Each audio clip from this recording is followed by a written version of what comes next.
Axşamınız xeyir olsun, hər birinizi salamlayıram. Ə, Adım Ziyafətdir.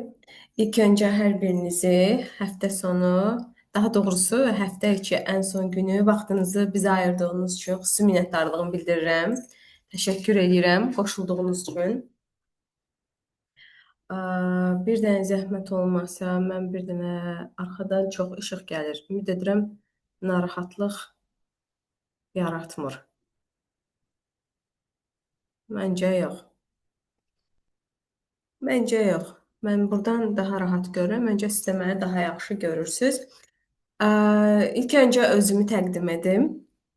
Adım Ziyafətdir, Ziyafət Qarayeva. 10 il müddətində Dövlət Vergi Xidmətinin müxtəlif şöbələrində hüquqşünas və dövlət vergi müfəttişi vəzifələrində çalışmışam. Əsas etibarıyla işimin əsas hissəsi korporativ və vergi hüququ sahəsi olduğu üçün əsas bundan ibarət olub ki, biz daha çox dövlət vergi xidmətində vergi mübahisələrinin məhkəmə həlli ilə və yaxud da dövlət vergi xidməti üçün hər hansı bir dövlət orqanlarında aralarında yaranmış olan məktublaşmada, sorğularda bunların cavablandırılması və digər məsələlərlə bu məsələlərlə əsas etibarıyla sorğuların cavablandırılması və müraciətlərə baxılması, əməkdaşlıqların edilməsi ilə əsas etibarıyla xidməti məktubların hazırlanması bu kimi təcrübəmlə yanaşı və xüsusi olaraq da Dövlət Vergi Xidmətinin əsas idarələrindən biri olan hüquqi şəxslərin dövlət qeydiyyat idarəsində uzun illər çalışmışam. Düşünürəm ki, bu mövzu həm maraqlıdır, həm də real кейslər üzərində məhkəmə təcrübələrini bölüşəcəm və sizin üçün daha rahat olacaq. İlk öncə bildirmək istəyirəm ki, riskli vergi ödəyicisi ilə bağlı olaraq əvvəllər belə bir, mən ilk öncə bunu izah edeyim. Mövzunu çatdırıb fikrimi. Ondan sonra icazə veriləcək. Kimi sualı olsa cavablandıracaq. Ola bilər təlim müddətində sualının cavabını tapa bilməyən olsa, yenidən əlaqə saxlayar, suallarınızı cavablandırarıq. İndi isə başlayaq vaxt itirmədən.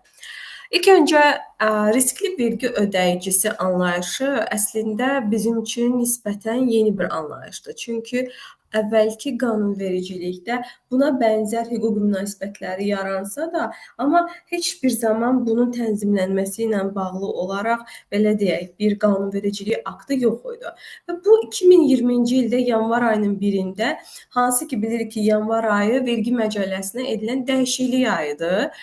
Hansı ki 2020-ci ilin yanvar ayının 1-də vergi məcəlləsinə yaranmış olan zərurətdən asılı olaraq bu anlayış əlavə edildi. Riskli vergi ödəyicisi.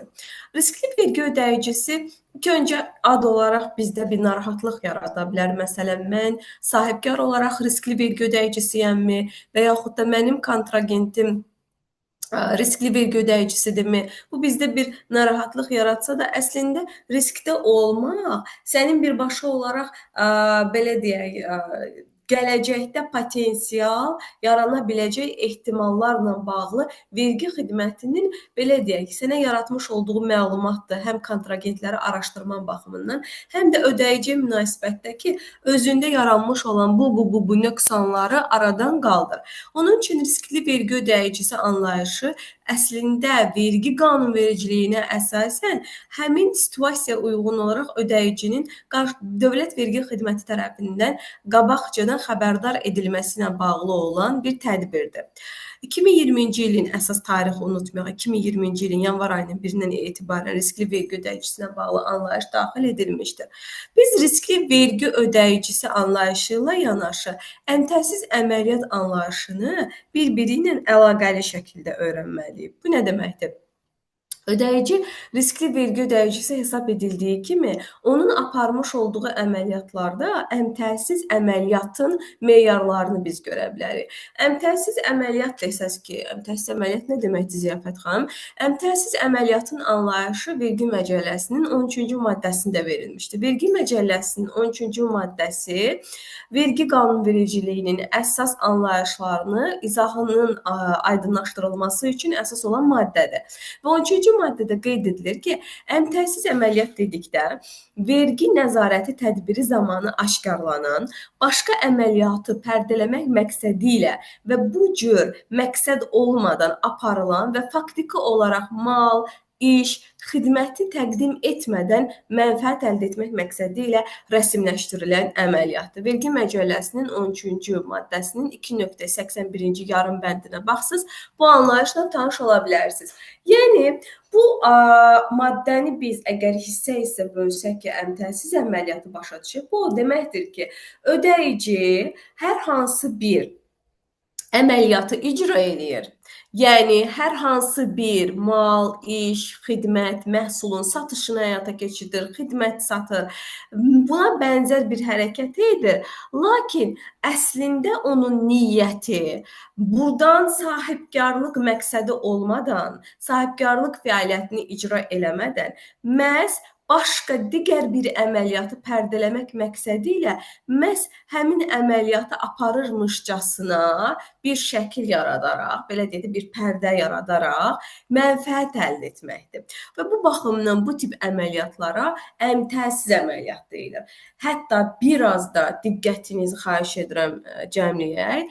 Əmtəəssiz əməliyyat. Yəni, ortada hər hansı bir əmtə, hər hansı bir məhsul, hər hansı bir iş, xidmət olmadan bir əməliyyat həyata keçirilir. Qıraqdan görünür ki, bu sahibkarlıq fəaliyyətidir, sənədlər, qaymələr, hər şey öz qaydasındadır. Amma reallıqda ortada nə mal var, nə məhsul var, nə satış var, nə xidmət var. Yəni, bu bizdə artıq sual yaradır ki, bu, belə deyək, vergi ödəyicisinin başqa bir vergi ödəyiciləri ilə müəyyən bir məqsədləri üçün yaratmış olduğu pərdələnmiş bir əməliyyatdır. Əgər bir ödəyici əmtəəssiz şəkildə əməliyyat aparırsa, avtomatik olaraq onun riskli vergi ödəyicisi olmaq ehtimalı bizim üçün əsasdır və ehtimal əsasdır, elə riskli vergi ödəyicisidir. Çünki sən əgər əmtəəssiz bir əməliyyat aparırsansa, deməli sən riskdəsən.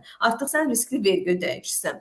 Və bəzən sual yarana bilər ki, bir ödəyicinin riskli olduğunu anladıq. Əmtəəssiz əməliyyat apardığını dövlət vergi xidməti necə müəyyənləşdirir? Necə müəyyənləşdirə bilər ki, bu ödəyici həqiqətən də riskli vergi ödəyicisi? Çox üzr istəyirəm bu arada. Mən xəstələnmişəm deyə səsim biraz belədir.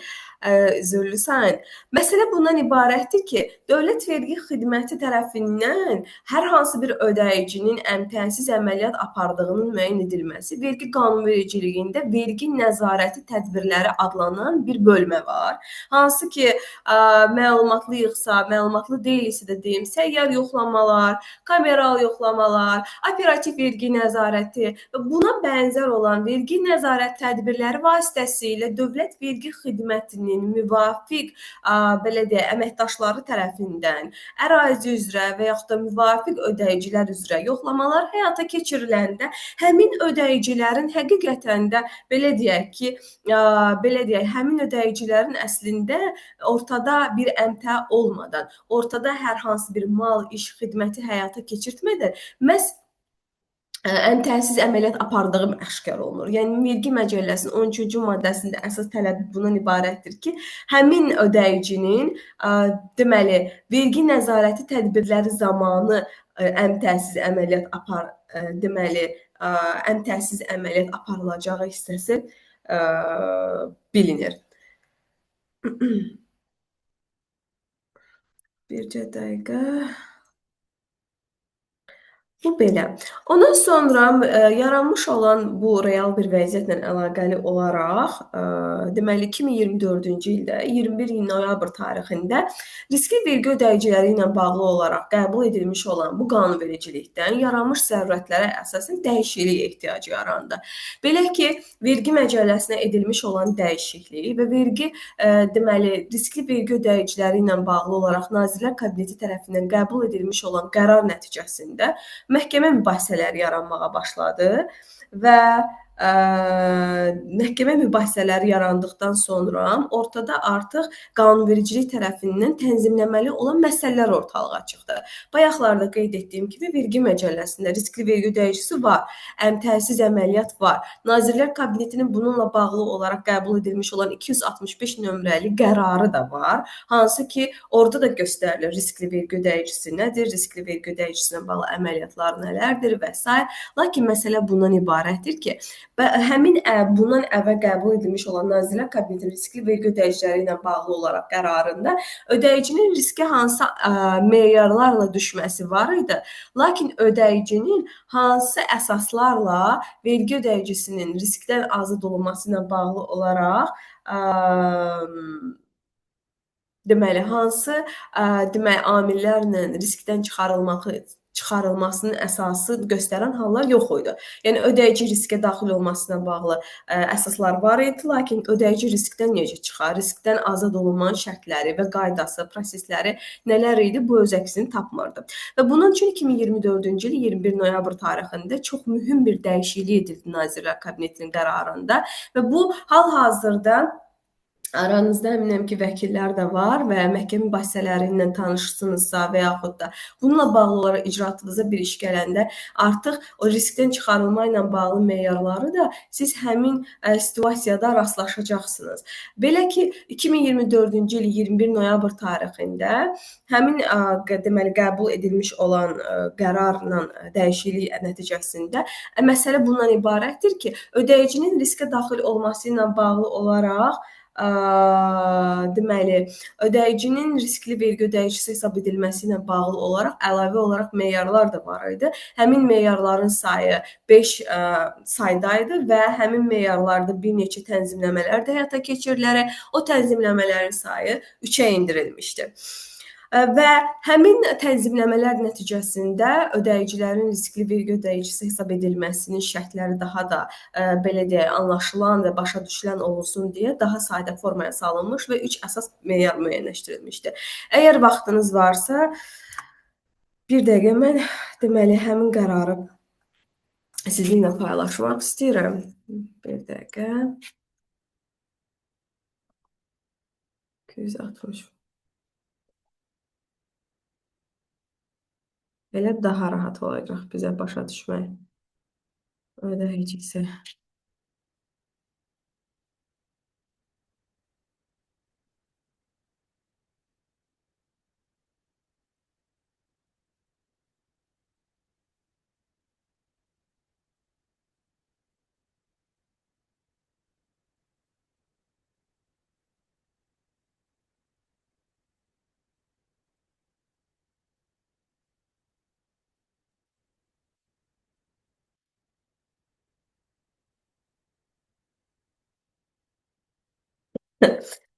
Deməli, mən sizinlə share screen eləyim uşaqlar.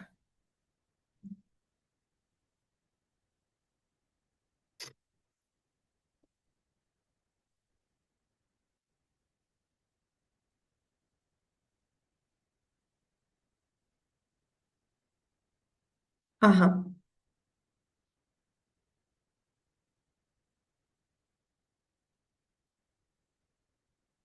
Burada deməli, məsələ bundan ibarətdir ki, ümumiyyətlə çalışın hər hansı bir yeni təlimə qoşulanda ya həmin bölüşülən qanunvericiliklə bağlı olan aktın müəyyən hissələrini özünüzdə qeyd olaraq götürün. Yaxud da mən tövsiyə edirəm ki, bu deməli qanunu özünüzdə save edib yaddaşa yazıb əsas hissələri işarə edə bilərsiniz. Onda həm sizin üçün başa düşmək daha rahat olacaq. Həm də növbəti dəfə belə bir halla rastlaşanda siz buradan daha rahat şəkildə məlumatları öyrənə biləcəksiniz. Baxın, bu əvvəlki versiyadır. Hansı ki, üzərindən xətlər qoyulan, orada olan dəyişikliklə bağlı olan məlumatları öz əksini göstərir. Baxın, ikinci hissəsində göstərilir ki, riskli vergi ödəyicisinin meyarları. Riskli vergi ödəyicisinin meyarları dedikdə, yəni ödəyicinin hansı hallarda riskli hesab edilməsi ilə bağlı olan hallar nəzərdə tutulmuşdur. Burada ikinci bənddə biz bunların hər birini ayrı-ayrılıqda görə bilərik. Belə ki, birincidə qeyd edilir ki, bir-bir oxuyacağım, sizə aydın olsun. Təqdim edilməsi müvafiq iqtisadi resurs tələb edən iş və xidmətləri bu növ resurslar mövcud olmadan və yaxud da mövcud resurslar yetərli olmadan, yaxud da subpodratçı cəlb etmədən təqdim edən şəxs. İlkin olaraq bizə bu biraz qarışıq görünə bilər ki, bu nə deməkdir? Lakin vergi dilində belə ifadələr var ki, təsərrüfat obyekti, təsərrüfat subyekti, işçi qüvvəsi, əsas vəsaitlər, xammal material ehtiyatları və s. Bu hər hansı bir aktiv bir müəssisənin və ya da hər hansı bir vergi ödəyicisinin ən əsas belə deyək ki, keyfiyyətini göstərən amillərdən biridir. Əgər ki, sən bir ödəyici olaraq qeydiyyatdan keçmisən, lakin müvafiq iqtisadi resurs tələb edildiyi halda öz iş və xidmətlərini bu cür resurslar mövcud olmadan və yetərli olmadan sən təqdim edirsənsə, vergi dilində təqdim etmək məhsulun, işin, xidmətin qarşı tərəfə satılması və də təqdim edilməsi, göstərilməsi nəzərdə tutulur. Yəni, bunları sən təqdim edirsənsə, artıq sən vergi qanunvericiliyinə əsasən riskli vergi ödəyicisi hesab edilirsən. Bu birinci amil. İkinci amil nədən ibarətdir? İkincidə qeyd edilir ki, qanunvericiliyin tələblərinə uyğun olaraq tərtib edilmiş elektron qaymə faktura, malların alış aktı, yük gömrük bəyannamələri əsasında əldə edilməyən malları hansı ki, əvvəllər keçirilmiş operativ vergi nəzarəti, səyyar vergi yoxlaması zamanı sənədsiz mal kimi rəsmiləşdirilən mallar, notarial qaydada təsdiq edilmiş müqavilələr əsasında əldə edilmiş rəsmi reyestrdə qeydiyyata alınmış əmlaklar, istehsal zamanı əldə edilən söküntüdən, hasilatdan mallar və əsas vəsaitlər, o cümlədən nizamnamə kapitalına qoyulmuş əsas vəsaitlər istisna olmaqla təqdim edən şəxs. Bu, deməli, meyar bayaqlarda qeyd etdiyim kimi 2020-ci il yanvar ayının 1-də vergi məcəlləsinə edilmiş olan əlavədən sonra Nazirə Kabineti tərəfindən qəbul edilmiş qərarda meyarlar daha geniş idi və daha şaxəli idi.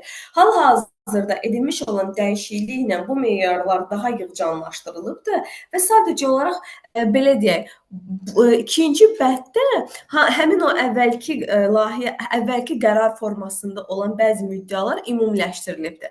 Amma buradan biz qısa olaraq əgər ki, konkret olaraq öyrənmək istəsək ki, burada nə nəzərdə tutulub? Bunu biz belə başa düşməliyik ki, əgər ki, sən bir məhsul, hər hansı bir iş, xidməti sən təqdim edirsənsə, qarşı tərəfə elektron qaymə faktura sən kəsməlisən. Sən elektron qaymə faktura, malların alış aktı və yük gömrük bəyannamələri, bunlar əsasında sən qanunvericiliyə əsasən amma təqdim etməli olduğu malları və yaxud da işi xidməti məhz həmin elektron qaymə faktura, malların alış aktı və yük gömrük bəyannaməsinə ehtiyac olduğu halda sən etmirsənsə, deməli sən riskli vergi ödəyicisinin ikinci meyarına cavab verirsən. Bu da artıq ikinci. Üçüncü isə təlimin əvvəlində başlamış olduğum ifadəni xüsusi olaraq geniş-geniş izah etdiyim əmtəsiz əməliyyatı aparan şəxsənsə, sən riskli vergi ödəyicisinin ən əsas üçüncü meyarına cavab verirsən. Və burada qeyd edilmiş olan, baxın bu hissəni, xahiş edirəm, özünüzdə qeyd edin, əmtəsiz əməliyyat aparan şəxs.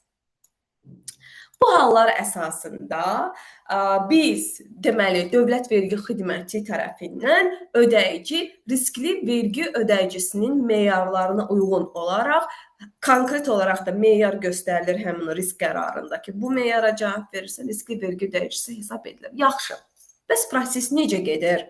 Ödəyici riskdə oldu. Bu necə tənzimlənir? Bizdə bu belə qaranlıq qala bilər. Hər hansı bir tutalım ki, əməliyyat aparıldı, vergi nəzarət tədbirləri həyata keçirildi, səyyar, kameral, operativ idi, baxır situasiyadan asılı olaraq və bu ilk öncə müəyyənləşdiriləndən sonra biz bilirik ki, hər bir ödəyicinin onlayn kargüzarlığı var, asan imza sistemi vasitəsilə daxil olurlar ora, məlumatlarını oradan əldə edirlər və buna müvafiq olaraq həmin ödəyici barəsində risk, ilk öncə heç vaxt yadınızda qalsın, ödəyici riskə salınmır. Heç vaxt salınmır. Yəni birbaşa riskə salınmır. İlk öncə vergi xidməti qarşı tərəflə belə deyək də, yazışma halında ona məlumatlar göndərir, bildiriş göndərir, xəbərdarlıq göndərir ki, belə bir hal var. Aydınlaşdıraq. Hər hansı bir sənədin varsa təqdim elə, baxaq. Yəni hələ səni riskə salmır onsuz da. Müvafiq olaraq məlumatları təqdim etmək və onun əsasında hər hansı bir sənəddə və yaxud da müvafiq kontragentə münasibətdə müəyyən bir sənədlərin təqdim edilməsinə ehtiyac varmı? Onunla bağlı olaraq bildiriş xəbərdarlıq formasında məktub göndərilir və sizə 5 iş günü müddətində vaxt verirsiniz. 5 iş günü müddətində buna müvafiq cavab verirsiniz. Məsələn, ya sənədlərinizi təqdim edirsiniz, ya qaymələrinizi təqdim edirsiniz, ya yük gömrük bəyannamənizi təqdim edirsiniz və yaxud da müvafiq izahatlar verirsiniz. Bunu ən çox etməlidir şirkətlərin mühasibləri və burada mühasiblər varsa xüsusi salamlayıram. Mühasiblər eləməlidir, bildirməlidirlər ki, bax bu əməliyyatı mən bu sənəd əsasında eləmişəm, bunun əsasında eləmişəm və bu məlumatları göndərirsiniz. Hər şey qaydasındadırsa narahat olunmur və həmin bildirişə uyğun olaraq ödəyici ilə bağlı hər hansı bir riskə salınma əməliyyatı həyata keçirilir. Yox, əgər əksi olarsa, cavab gəlməzsə və müvafiq cavablar qənaət bəxş olmazsa, həqiqətən də ortada əmtəz əməliyyat varsa, həqiqətən də elektron qaymə faktura kəsilməli olduğu halda kəsilmədən əməliyyat icra edilibsə və yaxud da müvafiq iqtisadi resurs tələb edən təsərrüfat obyekti, işçi qüvvəsi, əsas vəsait lazımi keyfiyyətdə deyilsə və buna baxmayaraq da qeydiyyatdan keçərək sahibkarlıq fəaliyyəti ilə məşğul olursa, bu zaman həmin ödəyici barəsində riskə salınma ilə bağlı olaraq Dövlət Vergi Xidməti tərəfindən qərar çıxarılır və müvafiq qərar nəticəsində ödəyici riskli vergi ödəyicisi hesab edilir.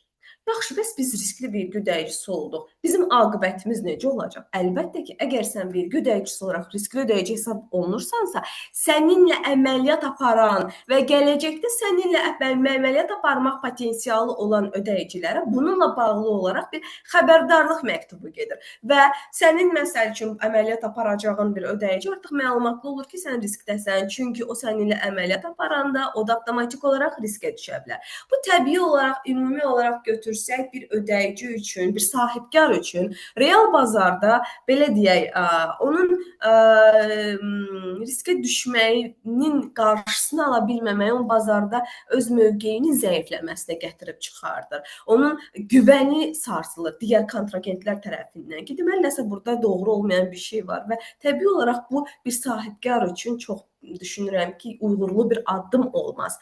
Və buradan əlavə olaraq elə çox maraqlı bir məlumat da bölüşüm. Bununla bağlı olaraq çünki bayaqları maraqlı bir məqalə paylaşmışdım. Riskli vergi ödəyicisi ilə bağlı olaraq məsələ bundan ibarətdir ki, əgər ki siz riskli vergi ödəyicisi hesab edilirsinizsə və yaxud da istəyirsinizsə ki, biləsiniz qarşı tərəf riskli vergi ödəyicisidir yoxsa yox, bunu bilmənin çox rahat bir yolu var. İndi mən sizə onu da göstərəcəm. Necə onu rahat şəkildə deməli görə bilərik. Deməli, Dövlət Vergi Xidməti tərəfindən ümumi, hamıya açıq formada bir portal yaradılıbdır ki, siz ora daxil olmaqla məlumatları çox rahat şəkildə əldə edə bilərsiniz ki, qarşı tərəf riskdədir, yoxsa yox. Və mən çox tövsiyə edirəm, hər zaman da deyirəm ki, mütləq əməliyyat aparacağınız şəxsin riskli olub-olmadığını yoxlayın ki, o sizi gələcəkdə potensial risklərdən qorusun. Biraz risk sözünü bugün çox işlətdim. Deməli, baxın, share screen yenə edək. Baxın, deməli, New e-Taxes.gov.az saytında ümumi olaraq orada bir bölmədən seçirik. Deməli, riskli vergi ödəyicilərlə bağlı məlumatdan seçəndə bu xana açılır bizdə. Burada çox rahatdır. Heç asan imzaya da ehtiyac yoxdur. VÖN-ünü yazdırsınız müəssisənin VÖN-ünü. Məsəl üçün, mən hər hansı bir istihdam yazdım. Sonra yoxlanı vururuq. Düzdür, mənim hal-hazırda yazdığım ödəyici belə bir VÖN nömrəsi yoxdur. Burada sizə bir xəbərdarlıq məlumatı gəlir. Ya riskdədirsə gəlir, ödəyici riskdədir, riskin qərarı nömrəsi çıxır. Ödəyici riskdə deyilsə yazılır ki, bu ödəyici riskli vergi ödəyicisi deyildir. Bu formada olur. Siz bu sayta daxil olmaqla ödəyicinin riskdə olub-olmadığını çox rahat bir şəkildə, daha doğrusu əməliyyat apardığınız və yaxud da özünüzün də belə deyək də, riskdə olub-olmadığınızı müəssisənizin və yaxud da bənzəri situasiyalarda riskdə olub-olmadığını öyrənə bilərsiniz. Bu belə. Əlavə olaraq, deməli, bir daha ümumi olaraq təkrarlasaq, biz bilməliyik ki, hal-hazırda 2024-cü il yanvar ayının 1-dəki Nazirlər Kabinetinin qərarına əsasən ödəyicinin riskli vergi ödəyicisi hesab edilməsinin 3 əsas meyarı var. Birinci, ən təsiz əməliyyat. Bunu oxuyacağıq, baxacağıq Vergi Məcəlləsinin 13.282-ci yarım bəndində. Ən təsiz əməliyyat ifadəsi 2020-ci il yanvar ayının 1-də Vergi Məcəlləsinə edilmiş olan dəyişikliklə əlavə edilmişdir. İkinci, ən əsas meyar, xahiş edirəm bunları bilək. Əgər ki, bir məsəl üçün müəssisədə lazımi olan təsərrüfat obyekti, işçi qüvvəsi, əsas vəsait, xammal ehtiyatı lazımi dərəcədə yoxdursa və lazımi dərəcədə yoxdursa və bu vergi nəzarət tədbirlərində aşkarlanıbsa və bu zaman həmin ödəyicinin riskli vergi ödəyicisi deməli meyarlarına cavab vermə ehtimalı var və üçüncüsü isə ortada hər hansı bir məhsul, iş, xidmət yoxdur, lakin elektron qaymə fakturalar, malların alış aktı, yük gömrük bəyannamələri bu kimi sənəd var. Yəni sənədlərdə hər bir şey var, sənədləşmə olaraq ortada sənədlər var, amma ortada bunu təsdiq edən mal, iş, xidmət yoxdur. Və bu zaman bu üç əsas tələb əsasında ödəyici riskli vergi ödəyicisi hesab edilir və onun barəsində riskli vergi ödəyicisi hesab edilməsi ilə bağlı olaraq Dövlət Vergi Xidməti adından müvafiq qərar çıxır. Bu belə. Və 2024-cü il tarixli Nazirlər Kabinetinin qərarının ən əsas uğurlu addımlarından biri bundan ibarətdir ki, bu qərar vasitəsilə deməli həmçinin ödəyicinin riskdən çıxarılmasının meyarları da müəyyən edilmişdir. Yaxşı, ödəyici necə riskdən çıxacaq, məsəl üçün? Və yaxud da necə riskdən çıxmaq üçün Dövlət Vergi Xidmətinə müraciət edəcək? Bunların da tənzimlənməsi maraq yaradır. Bu çox rahat bir prosesdir. Belə ki, əgər ortada yaranan riskə əsas olan səbəblər var, məsələn, hansı ki, o səbəbi siz ortadan qaldırmısınız və yaxud da lazımi təsərrüfat obyektidir və yaxud da işçi qüvvəsi ilə təhciz edilmisiniz və yaxud da müvafiq olaraq xidməti təqdim etmisiniz. Yəni, ortada yaranmış olan o nöqsanı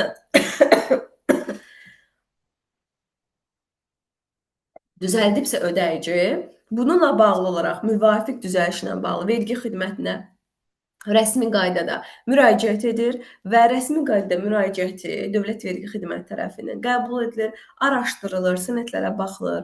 Əgər həqiqətən də hər bir şey düzgündürsə, doğrudursa, müraciət ilk öncə qəbul edilir.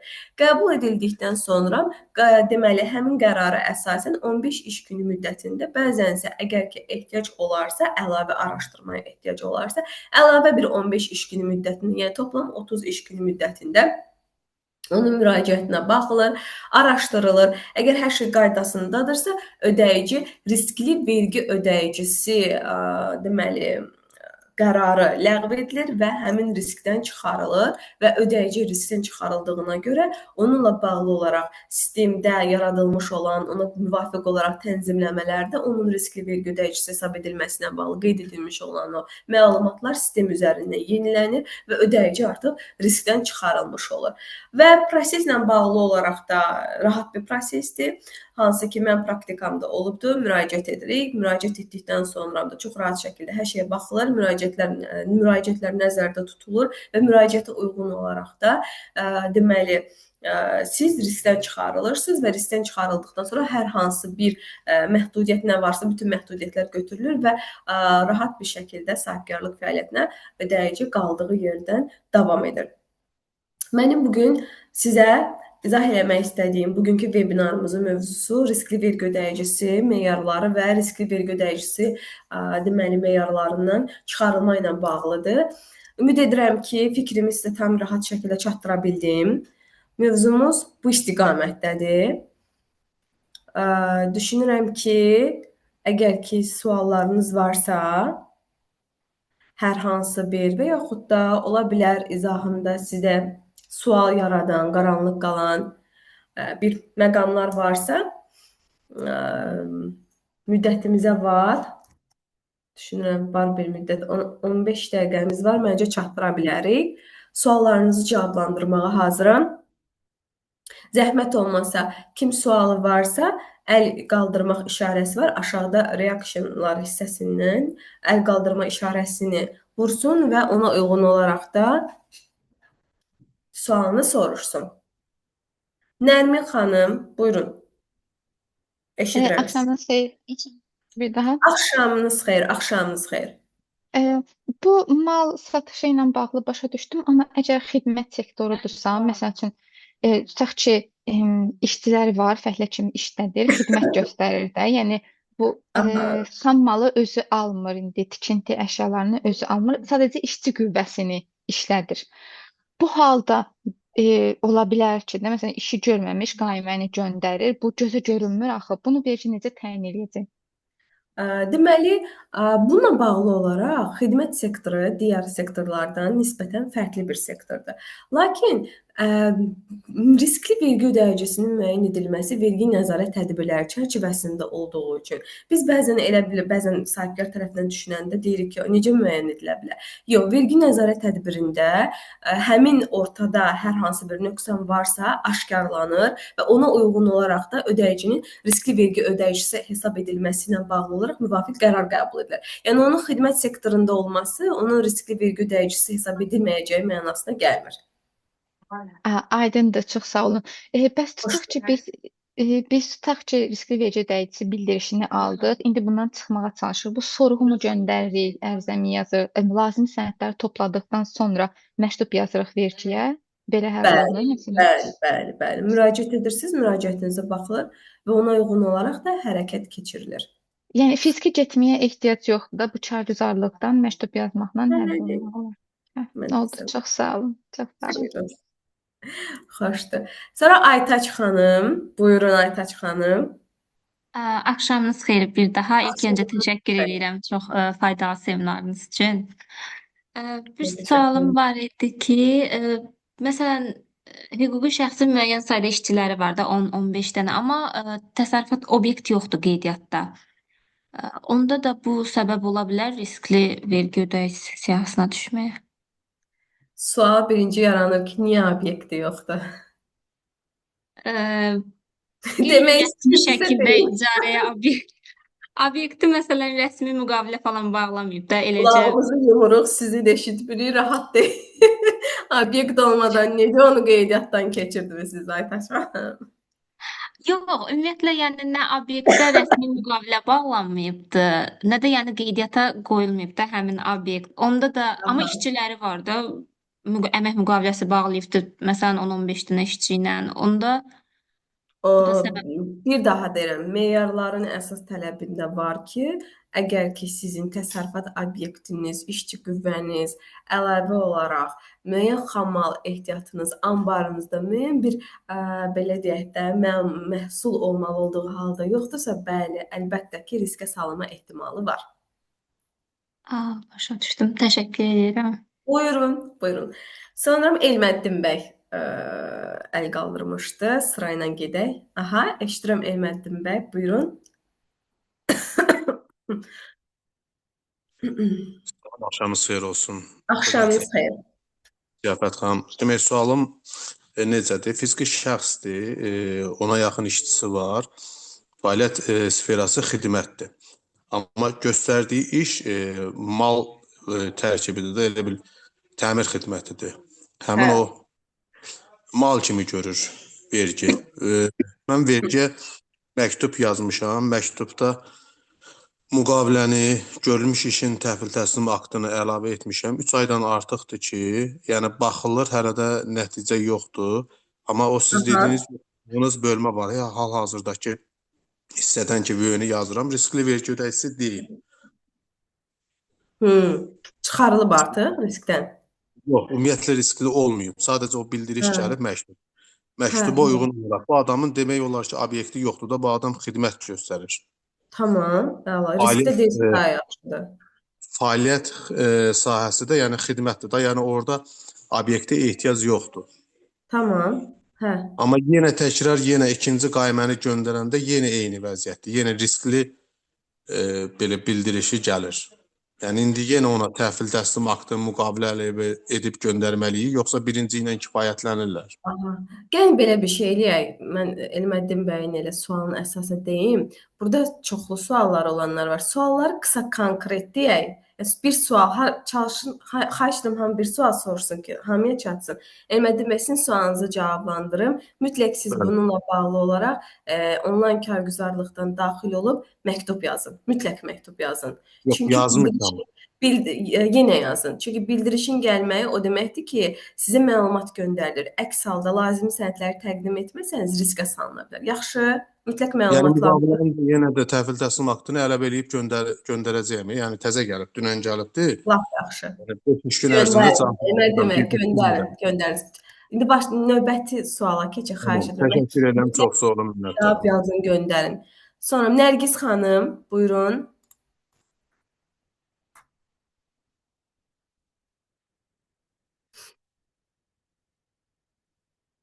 Nərgiz xanım. Aça bilirsiniz səsi?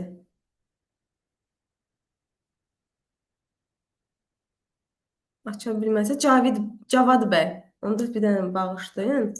Salam, axşamınız xeyir. Əvvəlcə çox Bağışlayın sağ olun. Nərgiz xanım, sizlə də ola bilər nəsə texniki problem oldu. Bəli, bəli Cavad bəy, Salam, buyurun. axşamınız xeyir. Əvvəlcə çox sağ olun vaxt ayırıb nəsə öyrətməyə çalışdığınız üçün. Sizə iki dənə sualım var. Birincisi, tutaq ki, şirkət yeni bir şirkətlə işləməyə başlayanda vacibdirmi onun böyünü alıb bu riskli vergi ödəyicisinin məlumatların verilməsi hissəsi var. Orada yoxlayaq, yoxsa bizə onu vergi özü deyəcək ki, yəni bu risklidir, bundan işləmək biraz. Yox, siz özünüz müraciət etməlisiniz. Bir də bir şey soruşum. Yəni siz dediniz ki, tutaq ki, riskli ödəyicisi ilə, vergi ödəyicisi ilə, yəni bütün əməliyyatlar işləsə, əməliyyatlar görsə, yəni biz də düşə bilərik də. Bura yəni bura qaymə göndərməsi, pul köçürməsi daxildir, yoxsa yox? Biz siz nəyə görə soruşuram? Çünki biz tutaq ki, hansısa bir debitorla işləyirik, 2 ildən sonra işlədiyimiz məsələn şirkət düşür riskli vergi ödəyicisinə. O bizə tutaq ki, biz ondan pul ödənişi alsaq, desək ki, məsələn bizə pul göndər. Onda biz də düşürük, yoxsa yox? Bu sualın cavabını mən sizə indi bu formada heç cür verə bilməyəcəm. Çünki işi aydınlaşdırmaq lazımdır, araşdırmaq lazımdır. Ona görə təəssüflər olsun, ümumi suallara cavab verə bilirəm. Bununla bağlı olaraq sizə cavab verə bilməyəcəm. Oldu. Çox sağ olun, minnətdaram. Buyurun. Nərgiz xanım indi sualını soruşa biləcək. Nərgiz xanım, sizin səsinizi eşidə bilmirik.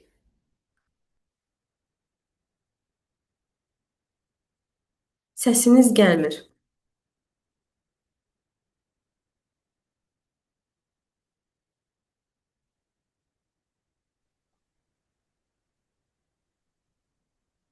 Nərgiz xanım, nəsə səslə bağlı yəqin ki, problem oldu. Digər keçək. Buyurun, buyurun. Adınızı bilmədim, HP yazılıbdı. Buyurun, eşidirəm sizi. Deməli, salam əleyküm. Tamam. Deməli, Natəvan xanımdır danışan. Aha. Qaymələrdə risk faktorunun aradan qaldırılması üçün. Yəni, mən başa düşdüm ki, Nazirlər Kabinetinin qərarı ilə müxtəlif hər hansı bir vasitələrdən biz istifadə eləməliyik. Yəni, bizə məlumat göndərilirsə ki, qaymələrdə risk faktoru var, biz onu aradan qaldırmaq üçün sonradan işçi qəbul eləsək, obyekti qeydiyyata salsaq, müvafiq fəaliyyət kodu əlavə eləsək, bu risk faktorlarını biz aradan qaldırırıq, yoxsa yox? Yəni, Siz nə mən üçün salmısınız? dövrün hər hansı bir dövrü əhatə eləyir. Misal üçün, mən 24-də vermişəm hər hansı bir qayməni və mənə məlumat gəlib ki, 25-ci ilin yanvar ayında. Natəvan xanım, bir dənə bir şey soruşum. Gəlin bir gedək, həm digər iştirakçılar üçün də aydın olsun. Siz və yaxud da belə deyək, sual soruşduğunuz ödəyici hansı əsasla riskə salınıbdır? Riskə düşməyib. Yəni müəyyən bir siz sadəcə yenə deyirəm, sadəcə qaymələrdə risk faktorunun olması barədə bildiriş gəlir. Tamam. Əvvəldən Yəni biz birbaşa riskə salınmır. Yəni risk faktoru Tamam. var. Bu qaimədə filan nömrəli sayılı qaimədə risk faktoru var. Bunun Aha. aradan qaldırılma. 24-cü ildə bu qaiməni vermişəm. 25-ci ildə bizə məktub gəlib ki, risk faktoru var və uzun müddətli yazışmalara baxmayaraq bizə hər dəfə eyni bir şey gəlir.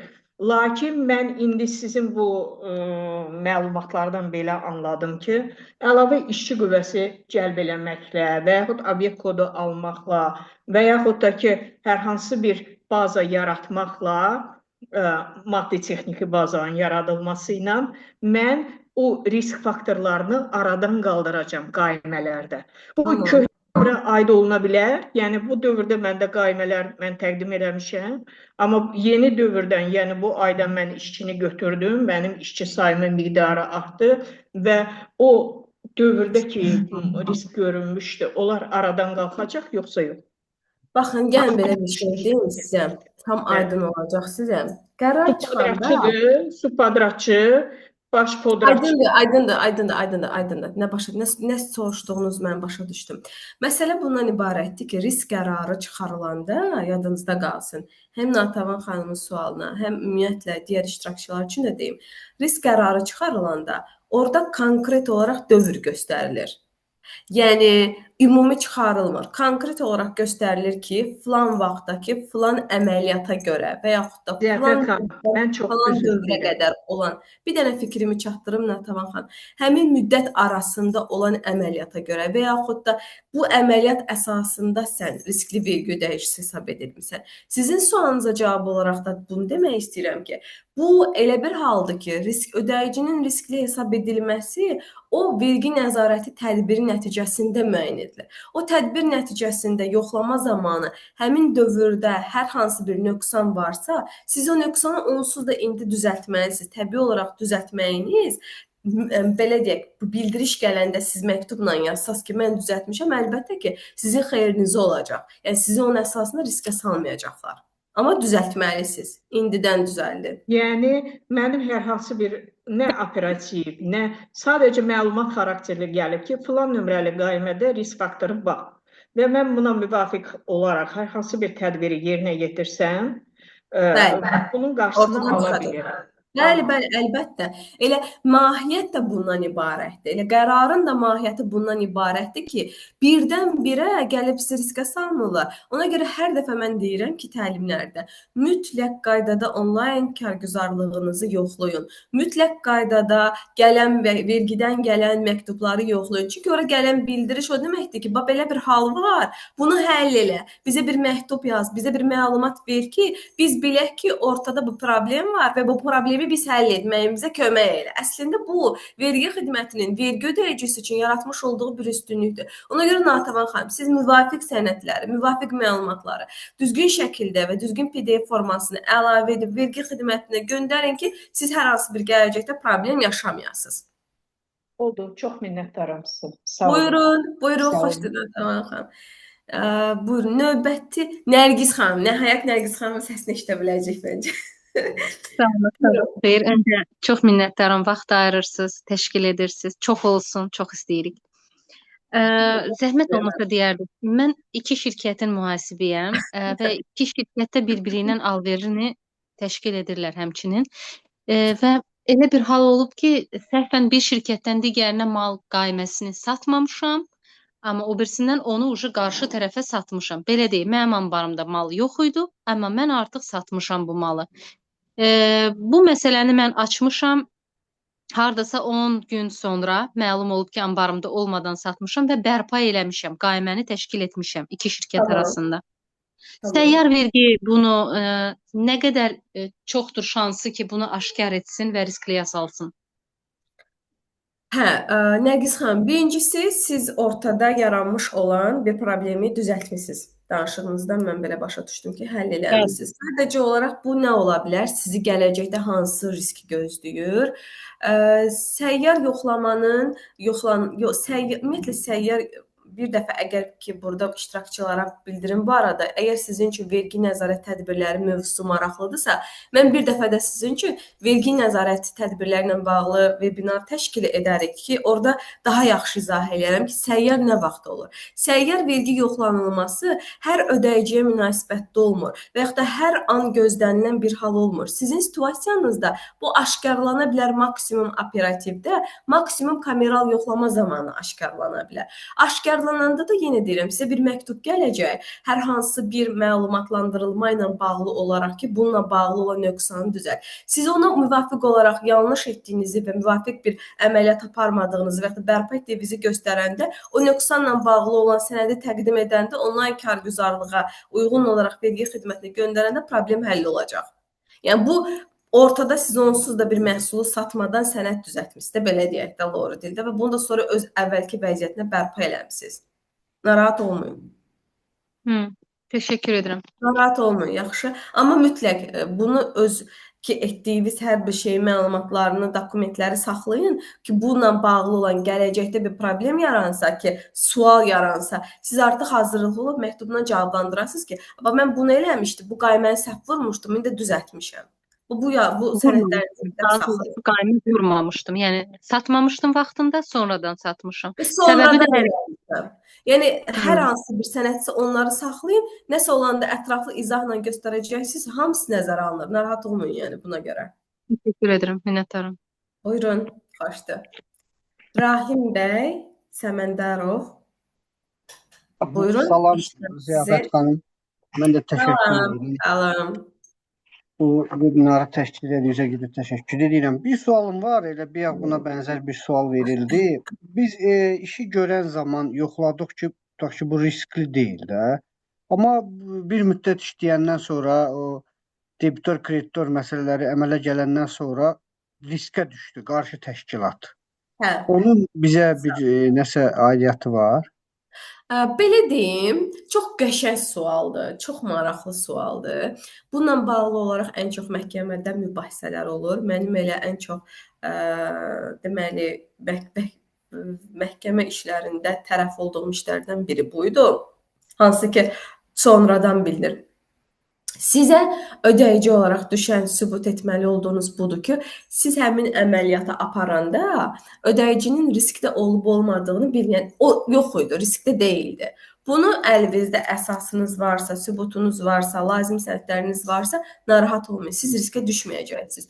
Əməliyyatlarınız da düşməyəcək, ədəvi əvəzləşmələrinizi də çox rahatlıqla eləyə biləcəksiniz. Əsas odur, lazımi olan odur ki, həmin o anda riskdə olmadığını sübut edəsiniz. Bu da rahatdır da sübut etmək. Məncə çətin bir şey deyil. Budur yəni. Natavan xanımın sualı var. Buyurun Natavan xanım. Səs aça bilərsiniz. Mən bir də sualım var. Yəni əslində qalsa iki sualım var. Buyurun, soruşun. Yəni biz əgər hər hansı bir təşkilat risk meyarına düşübsə və biz məhkəmədə iddia qaldırırıq ki, yəni biz bu qanunvericiliyin tələblərinə uyğun hərəkət etmişik və heç bir fəaliyyətimizdə risk yoxdur. Sadəcə olaraq nə qədər müddətə biz o riski aradan qaldıra bilərik və bizim fəaliyyətimizə mane olduğu üçün, bizi riskə saldığı üçün biz qarşı tərəfdən nə təzminat ala bilərik? Baxın, Dövlət Vergi Xidmətindən. Müəyyən müddət ərzində mən riskə düşmüşəmsə, mənim təşkilatım fəaliyyətimi dayandırır və mən qarşı tərəfə bundan başqa mənim ümumiyyətlə necə deyim sizə ki, mənim nüfuzum düşür aşağı, mal satanlarla, mal alanlarla, yəni qarşı tərəflərlə, kontragentlər arasında olan nüfuzum düşür. Bunun üçün mən təzminat ala bilərəmmi vergidən və bu məhkəmə hadisələri zamanı, nə qədər müddətə davam edir bu proses, yəni məhkəmə prosesinin müddəti təqribən? Bu məbləğlərimin bərpası, qarşısı alınması təqribən də, yəni siz deyirsiniz ki, siz belə məhkəmələrdə iştirak eləmişsiniz, mən ona görə sizdən soruşuram. Əlbəttə. Sonra bir dənə balaca bir sualım olacaq. Yəni məlumatı bilmək istəyirəm onu da. Olarmı onu növbəti təlimlərimizdə soruşasınız? Çünki Balaca bir sualdır ki, obyekt kodunun olmağı meyarı harda qeyd olunub ki və hansı fəaliyyət növü üçün? Ambardan danışmıram. Mal satışından Mən pərakəndədən bilirəm, mövzu çox qəşəng mövzudur. Mən bu mövzunu elə-belə seçməmişəm. Sadəcə olaraq sual soruşmaq istəyən çox şəxs var. Ona görə çalışıram ki, yəni onlardan da üzr ona görə istəyirəm. gəlin mən sizin suallarınıza ümumi şəkildə dediklərinizə ümumi cavab verim. Sonra da suallardan cavab verim. Bir nəfər xahiş edirəm. Son bir suala cavab verim, yekunlaşdıraq. Xahiş edirəm icazənizlə. Siz də çox yormayım.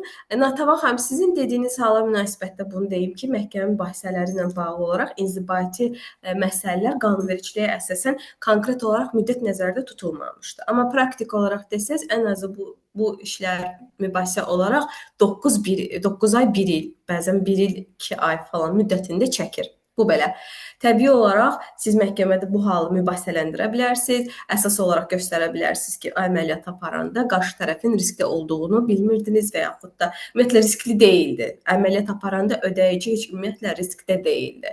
Və əməliyyat aparanda riskli olmadığına görə mən də əməliyyat aparmışam və digər hala uyğun olaraq da aramızda əməliyyat həyata keçirilibdir. Yəni bunu tam şəkildə məhkəmə mübahisələndirə bilərsiniz və düşünürəm ki, bütün detalları ilə də əsaslandırsanız, işdə uğur qazanmaq ehtimalınız yüksəkdir. Bu belə. Sonra Ramil bəy, buyurun, siz də sualınızı soruşun.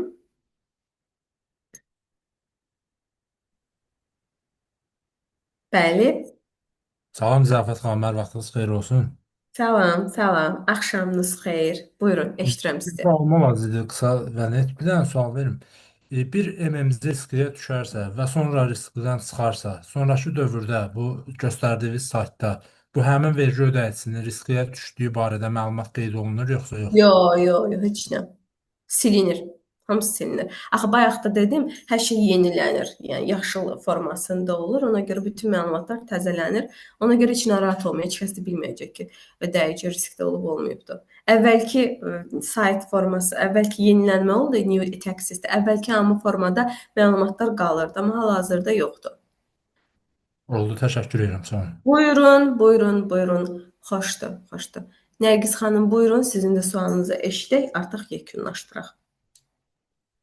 Bir dənə də son sualım var. Siz bayaq bir nəfər soruşana cavab verdiniz ki, yəni əgər alış-veriş elədiyi dövrdə qarşı tərəf riskli deyildisə, məktub yazır vergiyə və heç bir problem yaşamır. Mənim amma praktikamda belə bir şey olmuşdu. Bir ildə alver eləyirik qarşı şirkətlə və bir ildən sonra 7-ci aydı, ilin riskliyə düşdü qarşı tərəf. Məktub yazdı vergi bizə və aramızda olan bütün ƏDV əvəzləşmələrini ləğv elədi. Və biz ziyan çəkdik ƏDV əvəzləşmələri sarıdan. 20 minə yaxın ziyan çəkdik. Yəni, hərçənd ki, biz alver elədiyimiz dövrdə bu adam riskli deyildi, riskə düşdü 7-ci ayda. Vergi bizə ondan öncəki bir il dövrün əvəzləşmələrin hamısını ləğv elədi. Bir də deyə bilərsiniz olmasa sualınızı. Sual nədir? Sual, əgər izah elədim, əvvəldən izah edim, yoxsa necə? Yox, sualınızı anlaya bilmədim. Yəni, situasiyanı izah elədiniz, belə bir hal olub.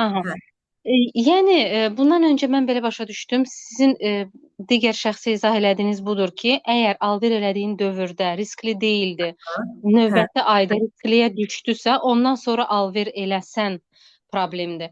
Amma mənim praktikamda belə olmuşdu ki, 2024-cü ildə alver eləmişik, riskli deyildi, 2025-də riskə düşübdü. 2024-də elədiyim bütün ƏDV əvəzləşmələrini həmin şəxslə hamısını ləğv eləyib vergi. Siz neynədiniz? Yazdım, məktub fayda vermədi. Görüşdə də getdik vergiliyəm. Nə yaxşı vergi, nə yaxşı məhkəməyə vermədiniz? Məbləğ tələb olunurdu, müdür şey eləmədi.